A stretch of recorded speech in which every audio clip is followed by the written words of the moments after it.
You've seen them, right? Those folks who are getting peppered with questions from a politician trying to poke holes in their policy. But instead of getting flustered, they calmly, and maybe even with a bit of humor, answer each one succinctly while showing the powerful potential of their policy proposal. You look at them with those dreamy eyes and say, "Oh, I wish I could do that."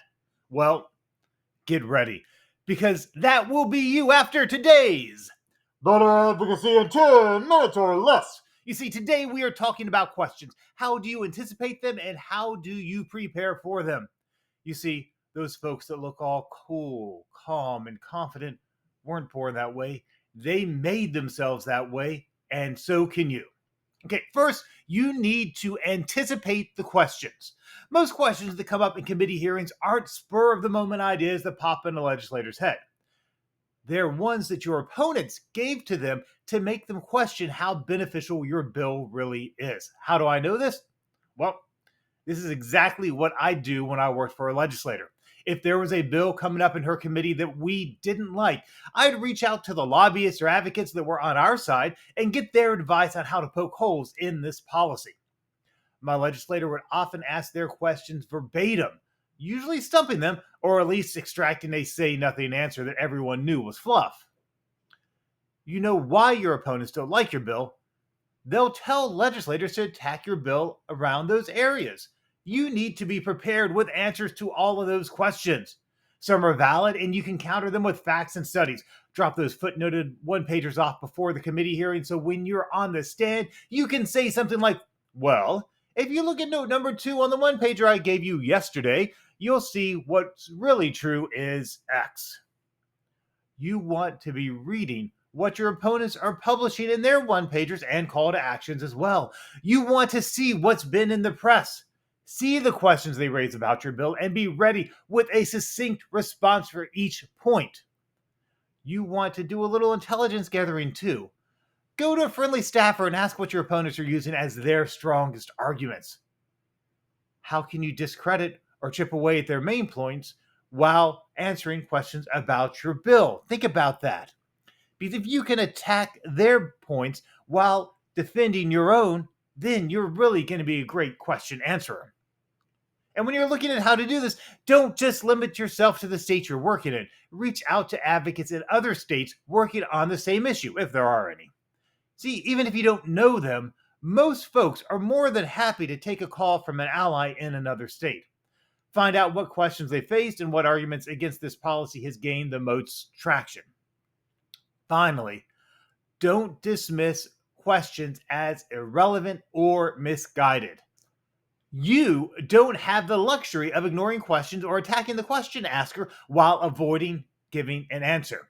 Even if you think the question is misguided or uninformed, be ready with an answer.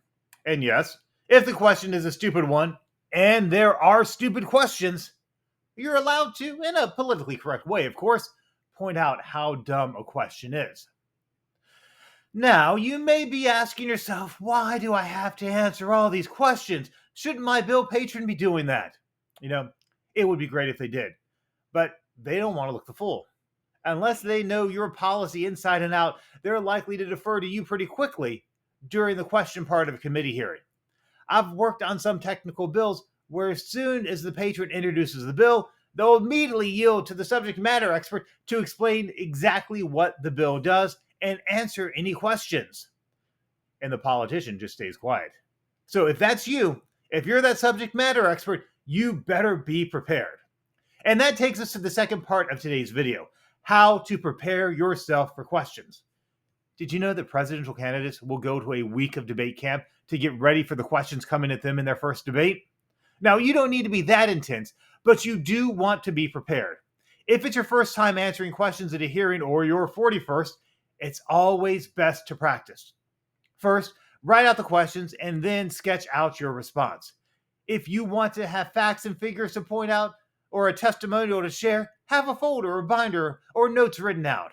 If your answers will be more conversational in tone, write out bullet points you want to make sure you hit in each response. They can come straight from your one-pager. In fact, you can use your one-pager. Just mark it up so you can quickly find what you're looking for. And if you're still wondering what a one-pager is, check out my video on one-pagers. Do you see the link above my head? It's there. Yeah. Now, once you have your thoughts organized, you want to practice your responses. You can do the old public speaking trick of talking in front of a mirror, or better yet, recording yourself. When you record yourself, you can play it back and listen to your answer, but not just listen, watch too. Did you hit the right points with the right tone? How do you look when you're delivering your message? What do you need to improve on? Or if you don't want to do those, you can use my personal favorite, where you can role play with a colleague as the antagonistic legislator peppering you with questions. It's more realistic, and you can get your colleagues unbiased, hopefully, feedback. Now, whatever method you use, be sure to follow through with it so you'll be ready. Keep practicing. Don't just do it once, but do it until you're comfortable with it. Your confidence that you show up there when you're answering those questions because you've practiced will inspire legislators to be confident in your policy.